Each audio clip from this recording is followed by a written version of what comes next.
Ladies and gentlemen, please welcome this evening's guest moderator from KCRW's The Treatment, Elvis Mitchell, and tonight's guest, Matthew Lillard. I'm sorry, it's filmmaker Matthew Lillard, no longer just an actor. No. But one of the things that's so cool about this is you found guys who look just like they're described in the book. I mean, he's called Kurt in the book, but he looks just like a blonde ferret. I mean, how important was it for you to find somebody who physically represented these guys in real ways? Well, certainly Troy, who so Jacob Wysocki, who plays Troy in the book, In the film. and in the film. Sorry, it was important to me, not necessarily his mask, but he had to have that. He had to be out of place. You had to put him in a situation we put him in clothes and he had to have a presence about him. And that was difficult because in LA, we don't make a lot of those size people, even though they're all across America. It's hard for them to find success in our business in Hollywood. And finding him was difficult. And he actually became a piece of he was the linchpin for our financing. You basically made a short with him, right? We did. And the idea behind the short was we sat down and they liked the production company is Whitewater Films. They liked me. And I had a whole business idea going in that we'd put on the Vans Warped Tour, and they loved that idea. But we did a short to find out if we liked each other, like if we could work together, if I could direct at all. And had you not directed before? I hadn't. I mean, I directed theater and I directed a couple of videos. I mean, I had this idea that if I collected a bunch of things, if I shot a bunch of things, eventually, minor things, tiny things, eventually somebody was going to let me do a movie. And I had optioned this book 10 years ago. Wow, because you've been doing acting workshops and that kind of thing for the last few years, have you not? Yeah, I mean, it's, in fact, I think that I teach acting, and I think it's the teaching of acting that gave me the confidence to know that I could direct a movie, because that gave me the confidence that I could elicit great performances out of people. What directors did you sort of take your lead from? Because I know people don't think about this, but Wes Craven is a director who really takes actors very seriously. And you must have got some things from him, but who else did you sort of take a lead from? Well, you kind of get, look, I've been acting since I was 13. I'm 42. So I've been acting a huge percentage of my life. And it's kind of like you are the director. The director you are is the man you are. It's kind of like being a parent. So you can ask somebody about, hey, what do you think about being a parent? And they'll give you ideas, but it's really walking in the shoes of being a parent that defines you. And so for me, the actor I am kind of defined the director I was. So I didn't really take any specific thing. I mean, look, you get pieces from everyone. I mean, Alexander gets unbelievable coverage. You mean Alexander Payne? Alexander Payne gets unbelievable coverage, and I just come off The Descendants. And, his whole idea is like collecting options like Kurosawa and putting together the movie in post. So there's elements of that we tried to accomplish. I mean, we're like, a 23-day shoot and $750,000 budget. So we are running and gunning and making things happen as fast as we possibly can. So you're taking elements from people all across your life. One of the things I want to say about the movie is that it goes from sort of real-time stuff to the fantasies in Troy's head. And the fantasies are so potent that when he has a scene where he gets really sick on stage, I thought that was one of the fantasies. I mean, because that's so kind of surreal. Yeah, it is, I think. I mean, my answer to that is, look, so in this movie, there's this huge epic puke scene. Like gallons, like yeah, Carrie. It's really, it's kind of like, we blow Stand By Me away. And The Exorcist, too. Yeah, I mean, we really throw vomit everywhere. And we're pretty proud of that moment because it's never been done in a movie. Because what we did is we created a prosthetic and we ran tubes up through his back and then out the mouth. And normally when you shoot a puke scene, it's from the side or from behind. But we had figured out a way to kind of shoot it out his mouth and shoot him the front. Yeah, from the front. So we did this huge epic scene. And the way I cut it in our rough cut, we only had two explosions. And our producer, to his credit, Rick Rosenthal, is a filmmaker for years and years, said we need bigger explosion. We need more puke. And so for me, the third puke really becomes about the experience in his mind, that's his reality. I love that scene. It's probably one of my favorite scenes in the movie because we go from that and it's hilarious and people are like, oh, and there's like a great Capra line from Matt O'Leary. And it's right out of the book that the Capra line is Yeah, too. yeah. And we try to keep as much of the book in the movie as we could, but we go right from that to the dad character, Billy Campbell, disassembling the drums, and you twist it on its ear, you flip it on its ear, and I think that. That's one of those things that I learned from Alexander Payne and watching Descendants, and how, we keep trying to, for us, it was important to be respectful of the story and respectful of these characters and keep it real. And every time you think you have a cliche and every time we're going down the middle, we flip it a little on what you expect. Well, I listened to the audiobook before I watched the movie just to sort of get myself in that head because you found it by doing the audiobook, right? And you really throw yourself, I mean, you want to use the word pour after vomit, but you really pour yourself into the reading of that book. It's like you connected with that material immediately, wasn't it? Yeah, the crazy thing is that I, 10 pages into this book, 20 pages into reading the book on tape, I had tears running down my face. And I did something, look, I've never been offered a book since, I'd never done one before. And I just had this crazy emotional experience. But you're really acting the book out in a way I've never heard anybody do that before. I mean, there are times that there's that sequence sort of late in the book when all the walls come down for Kurt, and I can feel how moved you are in the reading of that section. Yeah, but that was the thing about the book is that I had this emotional experience, and all the way through the reading of the book, I was like, it was a big deal, and I had this epiphany through it, and that's what prompted me. It's funny, I didn't become a director because I was looking for something and this came along. I've always wanted to do it. I found this book 10 years ago and I've held on to it ever since. Trying to get it made, and making a movie in Hollywood about an obese teenager who finds punk rock music that saves his life is no easy task. I'm sure they said, yeah, we'll do it, but can you make him really skinny and just kind of cute? Yeah, can he be a vampire? Does he have a gun? It'd be really cool if he had a gun. Well, you should do that version of it. That's the sequel. But that's the thing is, and you guys should, if you can find the audiobook, which you can, you should listen to it because you really are in that reading heart and soul. There's no distance in that. Yeah, I thank you. I mean, it means a lot to me because that's the thing that inspired me to call Kelly, the author, and say, beg her and say, listen, I was moved by the book and it means a lot to me. Like, I was this kid, like, you don't become an actor unless you're a straight dime and out to make gazillions of dollars and have amazing abs. You don't become an actor because you fit in anywhere else. You become an actor because you're lost, because you suck at sports, you're not great in school, and you're trying to find a place to fit in. And actors and acting classes in the world accept you. And that's how and acting changed my life.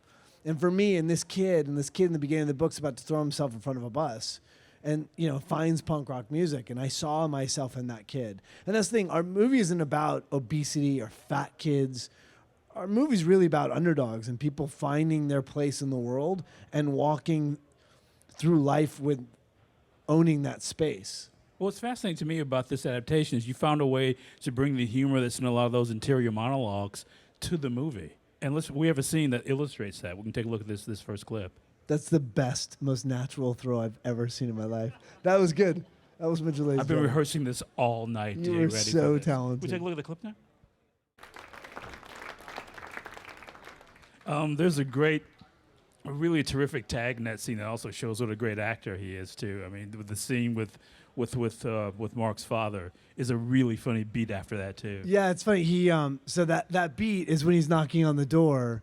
When we shot the short, we didn't have a way to get him out, so we came up with that on the day. There's independent filmmaking. In a big film, you'll throw money at problems. You'll just buy your way out of situations. You build another house so you can build a way out. Yeah, you find the house. You keep looking until you find the house.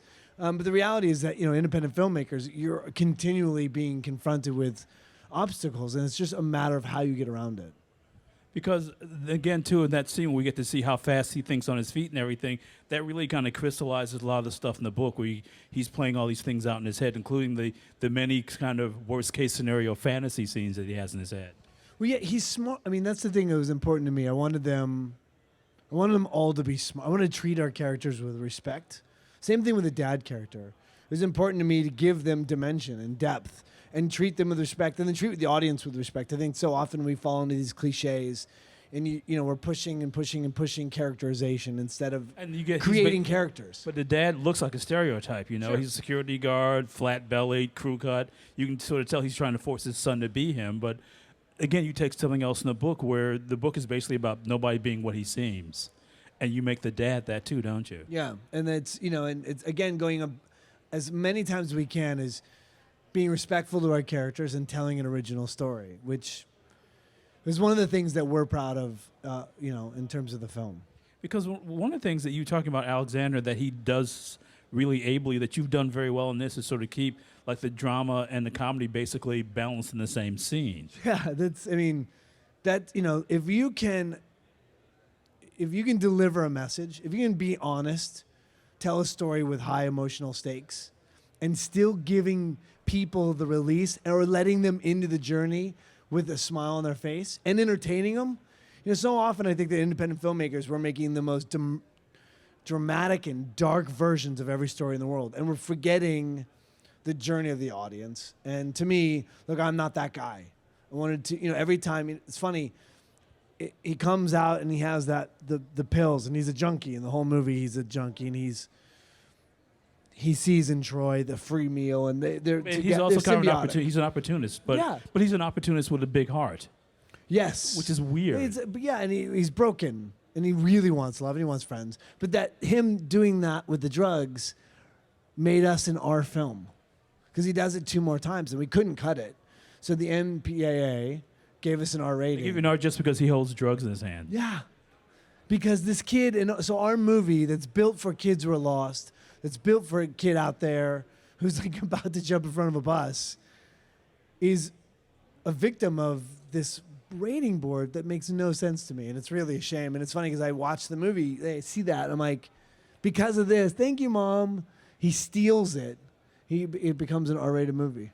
But you were telling me about the great program you have for kids to see the movie. Talk a little bit about that. So yeah, so we so what happens is we won the audience award at South by Southwest. Yay. Yay. And in that, we thought for sure, okay, you know, we got great reviews. We actually have 100% rating on Rotten Tomatoes. Yay! Yay!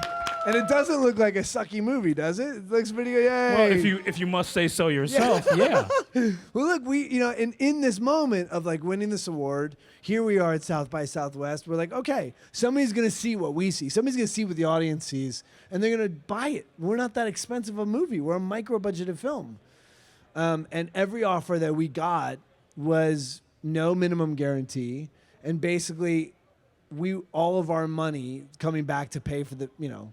Not to pay me, but to pay back the investors was going to be buried, you know, in 30% fees. And so basically, want you to give them the movie, and exactly. if they made some money, maybe for the investors, so what? Right, and we said no, we're not doing it. Screw you. So what we did is we basically turned them all down. We went out and raised $158,000 on Kickstarter.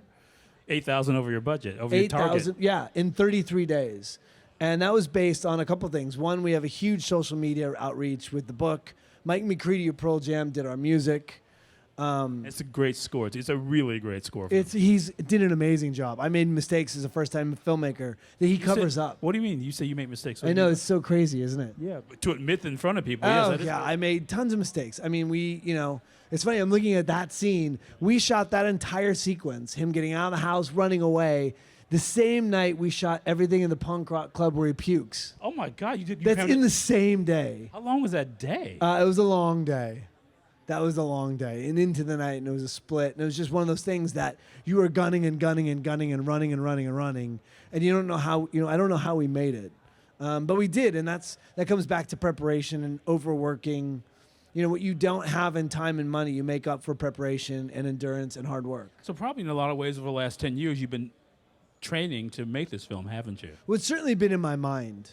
I just want to go back real quick. Sorry, $158,000. We used that to put the movie on the Vans Warped Tour. So we made this movie for a demographic. We made this movie for the same kids that loved SLC punk. We made this movie, you know, like Tyler Perry does for an African American community. He makes movies for the African American community. Wow. It is the people of America will love it. But he goes for a specific demographic. We're going after a very specific audience, which is this disenfranchised little punk rock kids. And so we put on the Vans Warped Tour, and when we didn't get an opportunity to sell it to distributor, we struck a deal with Tug. So if you go to tugthefatkid.com, so TUGG thefatkid.com, any kid in America across the U.S. can set up a screening of our film in a local cinema. They pick the cinema, the time, the place, and the date. They invite their friends, and as soon as they pre-sell anywhere between 40 and 60 tickets, the movie will screen in that theater for one time and one time only. How many times have you done it so far? Has it happened yet? So the most screening requests Tug has ever had was 300. And the first 8 weeks, we've had over 1,000 requests. Congratulations, man. Yeah, That's really it's cool. really awesome. And so our goal is to find a way to find kids. If kids are out there and they see the podcast, or you're one of 20 people in the audience and you want to see It's the movie. raining outside. It's New York, raining, people yes. think these used to be like one-tone shoes. Taylor Lautner would have this shit packed. No, they wouldn't. No, you wouldn't. Okay. Andrew Garfield would. Well, we'll move on. We don't need Andrew. We got you So instead. anyway, the kid that wants it and needs it can find it, and hopefully we'll see it. And they make money doing it. I'm glad you brought up SLC Punk, though, because in a weird way, these two kids, you combine and you get Steve-O. Yeah, a little bit. There's no doubt. And look, that's not a mistake. I have the privilege of walking down the street all the time, and people are like, SLC Punk changed my life. I know the impact that movie's had on kids. And so for me, this is my attempt to make a sister movie to that and just be a part of that demographic in that fabric of kid. That almost makes you wonder if you could get SLC Punk made today, because that's now like 13 years ago. Sure. I think you could in this market. I mean, you couldn't do it for that much money. Yeah, but the really reality doesn't. is that when we first optioned the book, I was my take was like, I'm going to do it for $10 million. And as time passed, and as we crept closer and closer to the actual starting the movie, you realize that movies can be made for much less money. I did a movie called Spooner, which is Drake Doremus' first film, who did Like Crazy, and I think's incredibly talented. And douchebag. And douchebag. And he's, a great filmmaker, but he makes a movie and tells a story and doesn't need a lot of money to do that. Well, he made douchebag for $26,000. Yeah. And it's crazy. You must have seen, too, that as you were shooting, being able to tell what you didn't need to do. I mean, you were some kind of editing the script as you were going along and shooting, weren't you?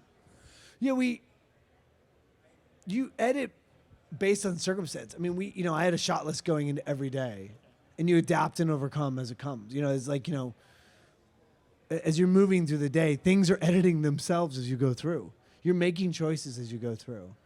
Well, what I was kind of really struck by in the movie, too, is just the chemistry between these two guys. I mean, how important was that to you to find these guys who really connect? Well, it was so lucky. Yeah. I mean, it's Jacob Did you not put them in a room together to let them see if they could work? Or? We did for a second. But Jacob was one of 3 kids that came into audition. So 3 kids, 1 out of 3, and you put the camera on him, and it's funny. Matt gets a lot of attention, and Billy gets a lot of credit, and Lily, who's the girl, Lily Simmons, is her first movie. People are like, who is she? But the reality is that movie is carried on the back of that kid's eyes. And he's just an unbelievably gifted and talented actor. And he also, we should say, too, he's got a lot of scenes by himself. So he's got to hold the screen for a long period of time on his own. Yeah, I mean, he opens the movie taking his shirt off. I mean, we got that out of the way. We're like, let's look at his body. Let's get it out of the way. And the rest of the movie, that's something you want to do from the outset just to set it up so people knew what they were seeing. Yeah, I just wanted to be like, okay, it's called Fat Kid Rules the World. Let's just look at him. And he's in silhouette, and it's a beautiful shot, but you see his mass. You see his body. And so, like, we kind of moved through it quickly. It was important to it's the elephant in the room. And it was important to kind of start the tone of the movie, just like, okay, this is what it is.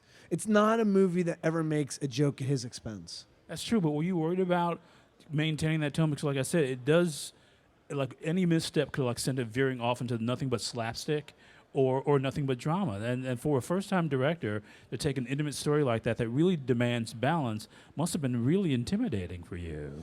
It is. It really is. And I go back to, look, everyone's, even Alexander says, I'm going back to Alexander Payne a lot.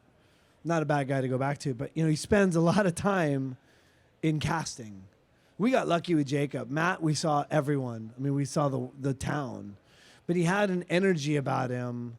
And Again, a blonde ferret. I mean, you really Yeah. found somebody who embodied what the way he's described in Goins' book. Yeah, and staying true to the book, but he's a kid that a great story. We gave him the lyrics. There's a song in the movie called "Fat Kid's Revenge," and I sent him the lyrics, and an hour later he sent me back the music and had written and performed an entire song and recorded it in an hour. And he's the guy you'd be like, "Hey Matt, I need a little more here," and he's like, Yes, and it's always with him. He would give me more and more and more, and I'd shave it back here and shave it back there, or push him a little there. But he's that thing. He's like a racehorse, and you just ride him, and he'll do anything. And together, the two of them, the funny thing is we didn't have a lot of money, and we put them in the same house. And together, separately, they came to me like, I don't know if I want to live with this kid. I don't know this kid. And within the first 3 hours, they were inseparable the whole time. And now they're like best friends. But I want to get back to saying that these guys are really, if you split Steve-O from SLC Punk, because there is that sort of thing with Steve-O is partially kind of a watchful guy, especially when he was at home. When he was out, he was a mile-a-minute talker. He's kind of a thoroughbred on Thorazine. And were you conscious that this is kind of like two halves of a character that you would popularize? Because it seems pretty evident to me. Yeah, there's no doubt. I mean, look, I like me as an actor. I like the work I do, and not in an egotistical way. I like the kind of actor I am. How do you mean? How would you describe the kind of actor you are? I don't really. I think that I have a lot of energy, and I believe that great acting comes out of energy. And I'm relatively fearless. I don't really give two shits. I'll go into any wall. If you say go into that wall, I'll do it blindly. A lot of times to my own detriment. I see the things I like about me in Matt O'Leary. And so when casting him, I love watching him. And at some point during the shooting, I looked at my producers. He's effortlessly brilliant. He will do anything, and he has colors in him that he's available to at all times. I mean, all the music's live in the movie. Wow. So we don't record and dub in. They did it in like they're playing one as you're take. shooting, yes. Yeah, they're playing and shooting. Even the stuff in the club, all that stuff we wanted to catch live. And the idiosyncratic scratches and the stuff that are in the mistakes are the things that we wanted. You want to feel like a real punk club. Yeah. And they never do in movies. Because you know what funny thing is, you can hear people's feet on the floor, which you never hear in movies. Right, that's funny. I mean, we went. That was our whole thing. We, in terms of the movie, we had this expression that started with the DP and I, which is dirty, pretty pictures. So it was really important to us to capture beautiful images in a really kind of dirty, unset up way, high contrast. And we have a whole visual progression throughout the movie in terms of the lens sizes and the story and where they are at in story, and we use the lens to tell a lot of but the also story. the way you light the rooms too. I mean, the rooms get brighter and brighter towards the end of the movie. Yeah, sure. And then the whole sequence at the end where he's moving up through the parking garage, and there's three. It's funny. He starts in the basement in that club to the rooftop. He's got that great quote on the side of the concert hall in Seattle. So we have a lot of symbolism in the movie that we're proud of, and things that nobody will ever notice, but to us it helped kind of define the film going through. You've been talking a lot about Alexander, and one of the things that you do or that you don't do in Descendants is that energy we're used to seeing from you that comes pouring off you, we don't see. Yeah, he wasn't into that. He didn't want that, which I love. I mean, look, I think that energy in my life very early on as an actor was used. It's just like, bad acting. Really, it's what it got me attention, which got me the job, which ends up a lot of times end up being bad acting or chewing scenery. Well, what do you mean? How do you mean? I mean, you're just saying that you had directors who weren't protecting you, who didn't have your best interest at heart? Well, I don't think that they... I don't think that they did it maliciously. I don't think there's a lot of I don't think actors are versed very often in the ways of how to talk to actors. To be Directors, honest, because most directors don't come from acting, so yeah, and they're look worried at about the you- shot. Yeah, and they look at you like they're trying to make their day. They're trying to get the shot. They're trying to please the producers and tell the story and please. But a lot of times acting's a department like anything else, and the reality is that people don't know what to make of actors and how to deal with them. Very rarely do you get somebody that can give you a note as a performer that you're like, oh, he's got my back. He gets it. Nuanced performances. And not only that, but a lot of times when you're 6th, 7th, and 8th on the call sheet, they really don't give a crap what you're doing. Say your line, hit the mark, and don't screw up the shot. That sounds terrible, but that's the reality. They're trying to get their day and make their movie. And the reality is that a lot of times, they don't really know how to help an actor get through something or to take something back or to shape a performance. If you guys have any questions out here, we have a microphone right here. Just raise your hand and I'll bring it on over. I see a question in the front row on the opposite side. Hi. Hey, Matt. My question is, why was it important for you to delete your scene in Fat Kid? Because I know you play Troy's counselor, and I want to know why did you feel it was important for you to delete that scene? That's a great question. So I actually played, there's a scene in the movie where Troy goes into the counselor's office. And I actually played the character. I like to shave my head when I act or when I direct, so I don't have to worry about my hair. My favorite thing to do is walk around with a shaved head. So I look like I do at the end of SLC Punk. So I played in the counselor's office, I play Steve-O grown up. And at the end of SLC Punk, he says, I'm going to buy into the system. I can make more changes inside the system than outside the system. So I thought it was an interesting idea or an homage to SLC Punk if I played Steve-O as a guidance counselor. And so I wardrobe came up with the same outfit that I had at the end of SLC Punk. I had docs on and the same, the tie, the whole 9 yards. And it ends up being a fantasy sequence. But at the end of the day, the sequence was too long. And if you believe in entertaining an audience and giving them a good time, that sometimes things have to go and you have to kill your babies. And that was one of them that worked great on the paper. But at the end of the day, it slowed the movie down. And Did you show it to people and people reacted to that? no, it's funny. I didn't show it to anyone.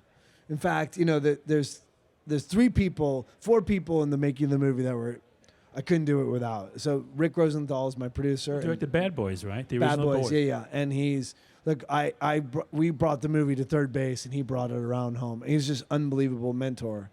And then my DP and I were inseparable. And then my editor, it's very funny. So this is my story for you. So we edited as we were smashed at the end of summer and trying to get it ready for Sundance, because that's apparently the holy grail for independent filmmaking. We were... You mean where SLC Punk played? Right, yeah. Well, it's also I was like, you want to be there, you want to sell your film. It's a buyer's market, it's a director's market. So one of the things that my editor and her name's Michelle Witten, and she's unbelievable. I know Michelle. Yes, of course, yes. That was so funny. So that's my editor, and she is divine and unbelievable. And I will tell you the God's honest truth. For me, to pound through those days. And I'm a creature that likes being on set, and I like the creative process, and I like leading people towards a higher goal. But to sit in a room day after day, hour after hour, looking at stuff we'd already done was killer. And there are things that you kind of hold on to. And to me, I would fantasize about being on your show. The treatment, to me, I listen to it all the time, and it became a thing that I held on to, and that would drive and get me through the day. And I'd sit there and be like, what do you think Elvis will ask? And as a fantasy, to get through the day. And it wasn't I wasn't this weird obsessive dude, but to me, No, not at all. It became this thing. I was like, that would be awesome. And there's things that you hold on to that represent success for me in this process. And that's one of them, to sit up here and talk to you. And that's not a lie. That's no BS. That's the God's honest truth. There must be another question out there. Please, somebody ask something, anybody. I see one in the front, but I also have in the back, so I'll be right there. Hi. SLC Punk is one of my favorite movies ever. But I just wanted to know more about your personal connection with like punk rock or like the punk rock community or music.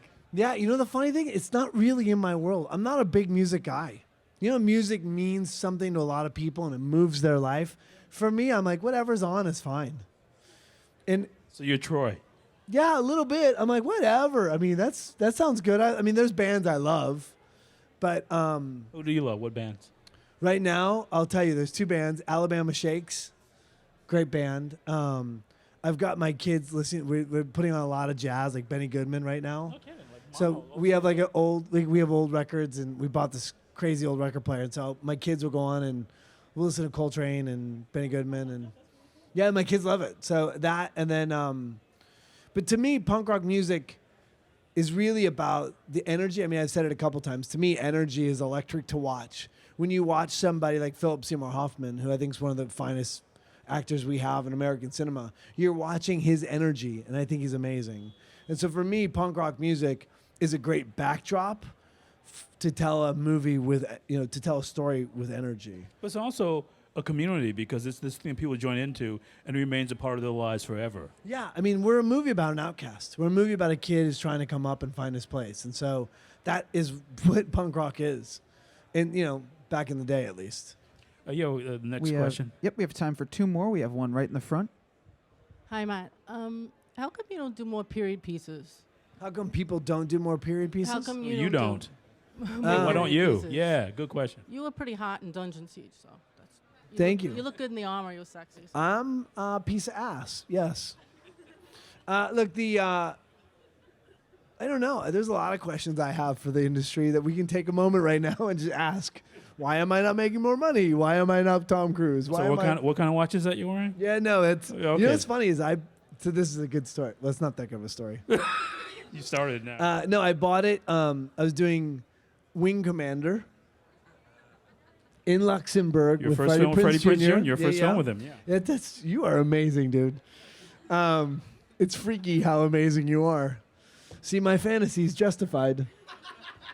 He loves Mine that joke. too, you're hot. I'm a piece of ass. And that was when Biggie had that song, "Throw Your Rollie in the Sky, Wave Side to Side." So we went out, and I thought I was so rich. I think I made 15 grand on the movie, which after taxes and agents and managers, you clear about $700. Which is almost enough to make a down payment on that watch. Exactly. And so I went to Luxembourg, and I bought a Rolex 18 years ago, and it's the only watch I've ever bought. Hey, see? And somebody said, and the cameraman on that movie said, if you ever get lost in the world, you can always sell your watch and get home. So I bought this for Biggie with Freddie Prinze Jr. Much love, yes. We have our last question right here in the front row. That guy gets a question too. You spoke to the importance of SLC Punk and then that it was important for you again to get the movie on Warped Tour. So what I'm wondering is what's next? SLC Punk was important then and it was a different demographic now musically that's going to Warped Tour now and the kids are very different and of course the bands are very different. Was that a reason for it to sort of bring it back to where it originally was and to get that mentality that's in the movie to those kids today?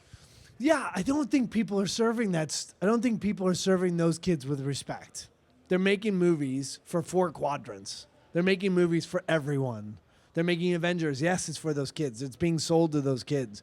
They're making, the Without a Paddles or all these big movies are going to those kids. But the reality is that's really for everyone. They're trying to make huge blockbusters and try to hit all 4 quadrants. To me, I wanted to be really specific and make a movie for kids that aren't the coolest kid in high school.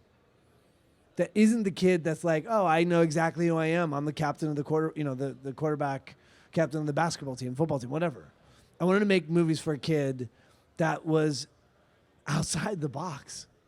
And I just don't think there are a lot of people making those movies for those people. You know what I mean? And that's why. And then on top of that, I think if you get specific and say, I don't care about those people and that people, the reality is, I want these people. And if other people find it, awesome. But the reality is, I want to tell a great story for these kids.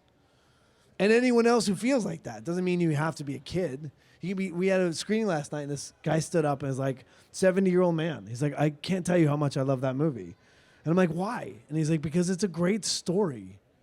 And America loves the underdog. And, that's part of when given the offer to give a movie away, we said, no, screw it. We're going to bet on us and bet that people will find it. Yeah.